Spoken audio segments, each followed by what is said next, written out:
Right, we have a question here in front of us. Two snow-covered peaks are at elevations of 862 meters and 741 meters above the valley between them. If a skier starts from rest at the higher peak and just coasted down without exerting any effort, at what speed would he arrive at the lower peak? And we proceed to look at the solution to this problem. Right, so the solution is as follows. Right, so we analyze this solution together. Right, in looking at this solution, there are a couple of things we need to consider. And we must look at the fact that we're going to use energy principles. But we must first understand that work done by non-conservative forces equals the change in the potential energy plus the change in the kinetic energy of the system. Right, because at this point there is no effort and we understand there's no friction, and therefore it means that we have mgh, which is the potential energy final, minus mgh initial plus half mvf squared minus half mv initial squared, like so. So what do we get here?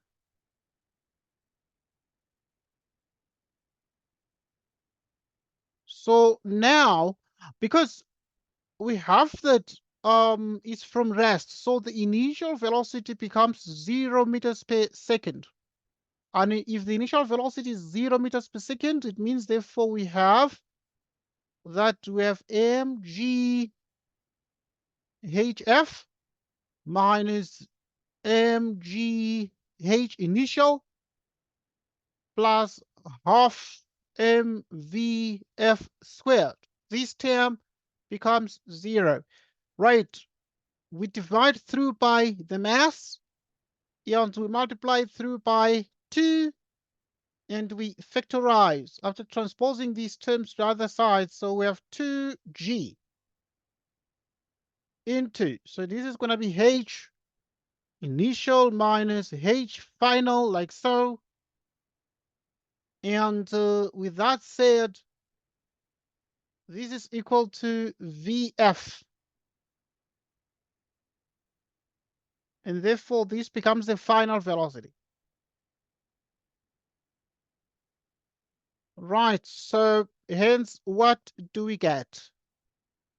Hence, it means that the final velocity equals the square root of twice into 9.8 meters per second squared.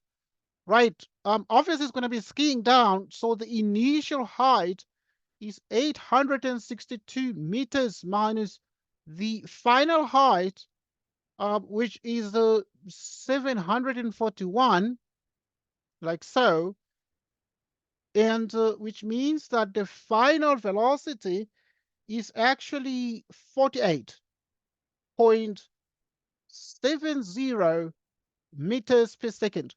So this is going to be the speed at which it's going to reach, because that is the question. At what speed? So direction is not important, it's just the speed, and therefore the speed at which it's going to reach is exactly that one. So it's exactly 48.70 meters per second. Right. There is also an alternative way to look at the question. Right, so in other words, alternatively, another student can look at this question differently. Another student can look at this question and say, what do we have? So we have mechanical energy. Mechanical energy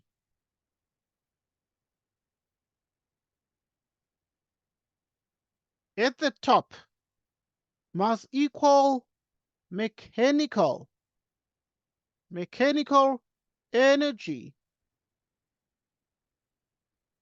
at the bottom. Right, with that said, it means now at the top, when this guy is beginning, there are two forms of energy. So we have the potential energy, plus also there is kinetic energy, although zero.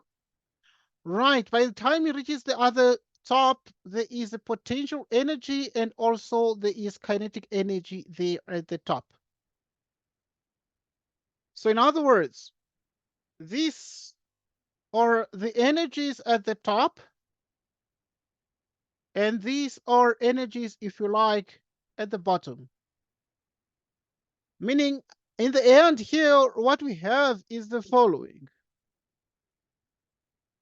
We have mgh initial plus half mv initial squared, which is mgh at this point final plus half mv final squared. So that at the end, what we're getting here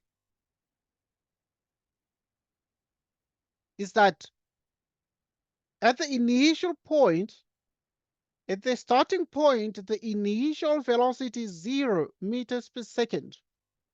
And that means therefore this term is going to vanish, leaving us with mgh initial equals mgh final plus half mvf squared. Divide through by m, the mass, because it's common here, there, and there. It's common, and then you multiply it through by the 2, etc., and factorize the g here. So that's going to be 2g into h initial. Right, into h initial minus h final, which equals vf squared. Which means that vf equals the square root of 2g. Right, let me just write this one up here. Right, which means what we're getting here, if we divide the board like this, right, so we cancel this.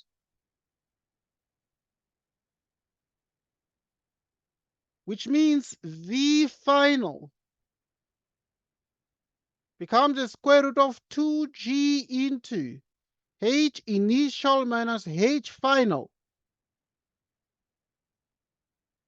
V final 2 into 9.8. H initial 862 minus 741.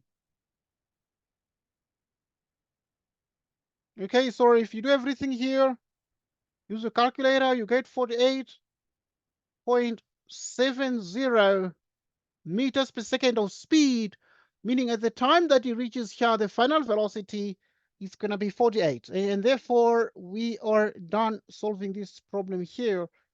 And most certainly, we have that. And so thanks everybody for your attention. And we are through with this solving this problem.